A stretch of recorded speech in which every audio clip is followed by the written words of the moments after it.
सो प्रभु आप सबों को आशीष दे, क्योंकि परमेश्वर का वचन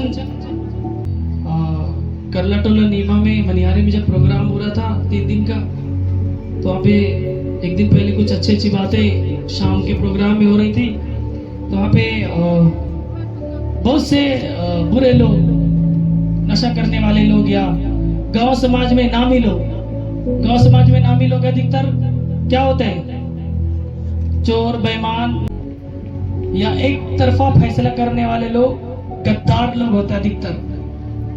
बुरा लगेगा जरूर, मगर मैं डायरेक्टली मुंह में बोलता हूँ ताकि शायद ये डांट से आप सुधर जाए। सुधरने के बाद आपके जीवन में बड़ी बरकत होगी शायद खुदा के नाम में।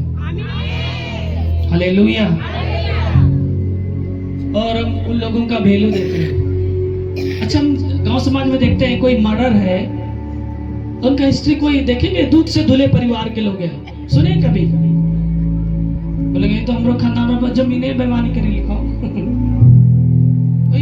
गलत फैसला करे दिल के, ओकरा से पैसा लेके, ऐसा सुने कि नहीं सुने? कि उनको अकड़ होता था कि मैं इस गांव का मर्डर हूं, मैं जो बोल दूं वो रामबाण लकीर हो जाएगा। इसलिए आप यदि जो भी पोस्ट में होते हैं ना, सोच समझ कर। इसलिए परमेश्वर का वचन कहता है आप जीव के द्वारा क्या कर सकते हैं। शरीर का एक छोटा सा अंग है जीव, मगर ये जीव आपको चाहेगा तो जन्नत ले जा सकता है, नहीं तो यही जीव आपको नरक में ढकेल सकता है।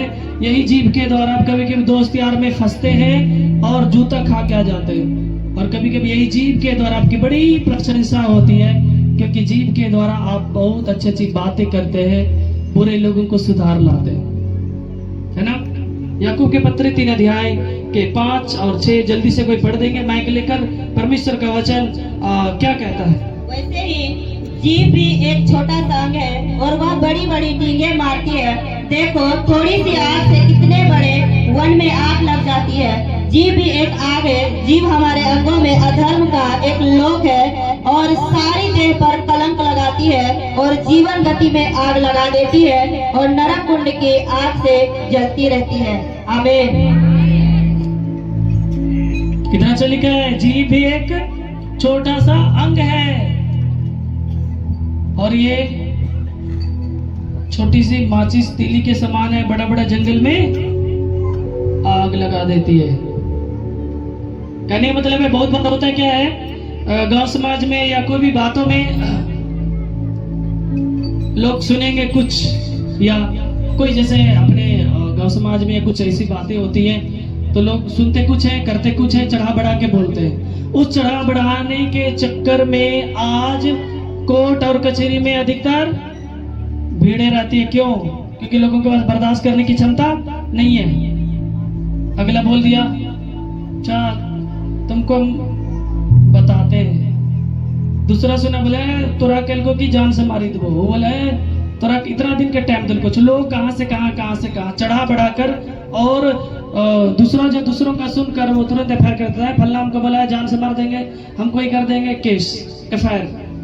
बहुत बार हम जैसे कि मैंने अभी कहा कि बहुत बार हम जीभ के कारण ही फंसते हैं कि हमें कहाँ पे क्या बोलना है नहीं बोलना है। हम लोग कभी कभी उटपटांग बोल देते हैं और अपने आप को बहुत बड़ा साबित करने के चक्कर में हम खुद षड्यंत्र रचते हैं और खुद हम फंस जाते हैं। होता है कि नहीं होता? ऐसे लोग दूसरे के बारे में उटपटांग बोलने में आगे रहेंगे, जब अपनी बारी आई तो कुत्ता की धूम की तरह चुपचाप।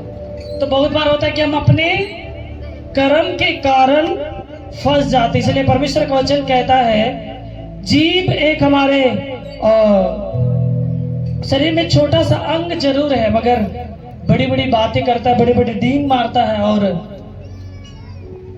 एक आग के समान है और हमारे अंगों को वो अधर्म में डालता है और बहुत बार नरक के लायक हो जाते हैं, कलंकित किए जाते हैं। इसलिए मेरे प्रियो, परमेश्वर का वचन कहता है जीभ को संभाल कर रखें।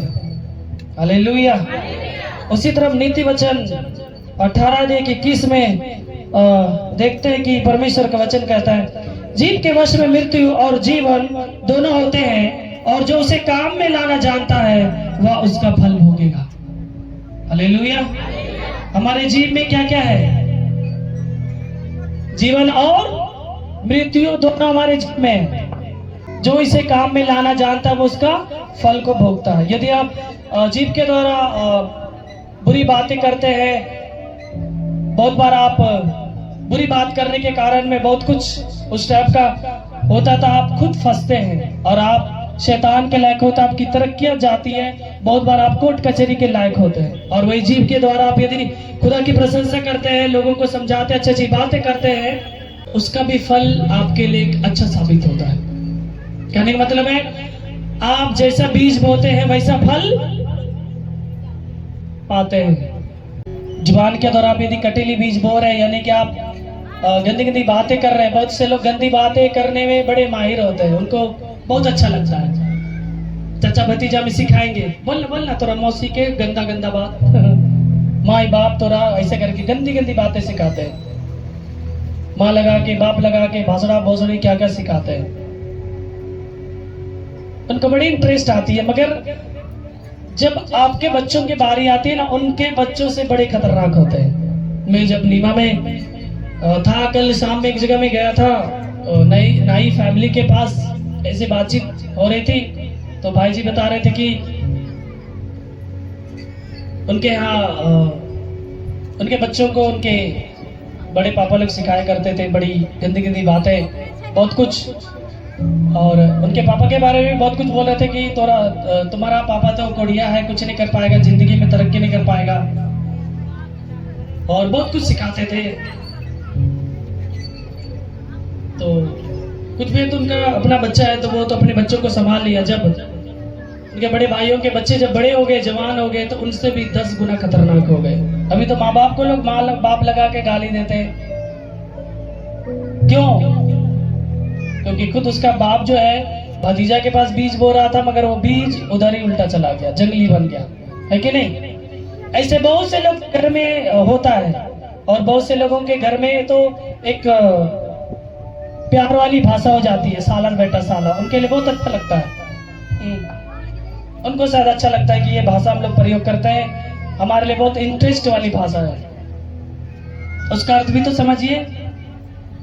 मगर मैं गौरव करता हूँ, मैं शुक्रगुजार उस खुदा का जो कि मैं मसीह में हूँ, और हमारे घर में क्या, मेरे मजहब में कहीं भी ऐसा शब्द कभी भी प्रयोग नहीं किया जाता। क्योंकि हम लोग वचन में सुनते हैं, जीभ को अपने वश में करो, जीभ के अंदर ही जीवन और मृत्यु है, और गंदी बातें ना बोलो, नहीं तो गंदी बातों के द्वारा तुम फंसते हो। वचन वालों पढ़ते रहते हैं, सुनते रहते हैं, हर संडे, हर प्रार्थना जगह में, आराधनालय में। इसीलिए हम मसीह लोगों में लेडीज जेंट्स कोई भी हो, कभी भी जल्दी हम लोग नहीं सुनेंगे, व्यवहार ही अलग है। हालेलुया। क्योंकि आप बाप दादाओं से जो सीख के आए हैं, धर्म के ठेकेदारों से आप जो सीख के आए वही प्रयोग करेंगे। क्योंकि खुदा का कलाम कहता है आपके अंदर जो है वो बाहर निकलता है। मगर हमारा परमेश्वर में सिखाता है प्रेम रखो, अच्छी अच्छी बातें करो, माफ करना सीखो। यही परमेश्वर का मेन पहचान है कि हम खुदा के बेटे और बेटियां हैं। जो अपने मुंह को वश में रखता है वह अपने प्राण को विपत्तियों से बचाता है। हालेलुया। कितना अच्छा वचन लिखा है, जो अपने मुंह को अपने वश में रखता है वह अपने प्राण को विपत्तियों से, प्रॉब्लमों से बचाता है। आप जैसा प्रयोग करेंगे वैसा आपके साथ होगा। इसलिए खुदा का कलाम कहता है आप वैसा ही फल भोगेंगे। इसलिए अपनी जुबान को संभाल कर रखना है, अच्छी अच्छी बातें करना है, और आप ऐसी बातें करें ताकि लोगों को शिक्षा का कोई बात हो। क्योंकि इफिसियों के पत्र 4:29 में खुदा का कलाम कहता है कोई गंदी बातें तुम्हारे मुंह से ना निकले, पर आवश्यकता का अनुसार वही निकले जो उन्नति के लिए उत्तम हो, ताकि उससे सुनने वालों के ऊपर अनुग्रह हो। ऐसे कोई इंसान है जो कभी होश होने के बाद कभी गंदी बातें एकदम नहीं किए हो? ईमानदारी से उठा देंगे, गंदी बातें एकदम ना किया हो।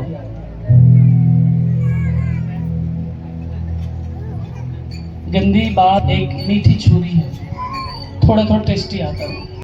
मगर परमेश्वर का वचन हमसे, आपसे, हर एक जन से कहता है तुम्हारे मुंह से एकदम गंदी बातें नहीं निकलना चाहिए, पर आवश्यकता के अनुसार जरूरत पड़े तो प्रभु कहता है वही निकले, यानी कि अच्छी बातें निकले, मिठास बोले निकले, जो लोगों के लिए उन्नति की बात की जाए, उन्नति हो अगला के लिए। आप जो परमेश्वर के बेटे बेटियां या आप जो सुनते हैं, सीखते हैं, आप व्यवहार की तरफ पहचाने जाते हैं कि आप मसीह हैं, आप खुदा के रियल बेटे और बेटियां हैं, आप उस तरह से जुबान प्रयोग करेंगे तो लोग सुनेंगे तो खुद बोलेंगे बहुत अच्छा बात करता है।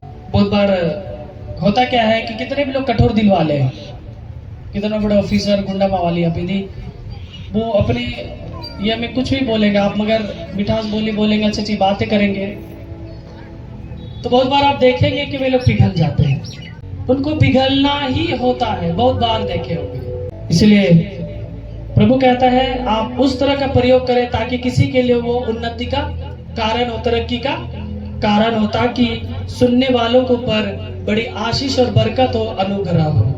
हालेलुया। उसी तरह नीति वचन 25-11 में लिखा है, जैसे चांदी की टोकरियों में सोने का सेव है हो, वैसे ही ठीक समय पर कहा हुआ वचन होता है। आप यदि अच्छी अच्छी बातें करते हैं, धार्मिक जिंदगी जीते हैं, तो आप एक आशीषित के कारण है। तो प्रभु का वचन कहता है जैसे कभी यदि चांदी के टोकरी में सोने का सेव को सजा देंगे तो कितना चमकेगा, है ना, अलग लगेगा, अच्छा लगेगा। उसी तरह प्रभु कहता है आप जो समय पर किसी को भी अच्छी अच्छी बातें करते हैं, समझाते हैं, तो वो वचन, वो बात जो है ना, समय आने पर, जरूरत आने पर वो एक रोशनी का कारण बनता है, लाइट का एक कारण बनता है और अगला सुधर जाता है। प्रभु आपको आशीष देता है। हालेलुया।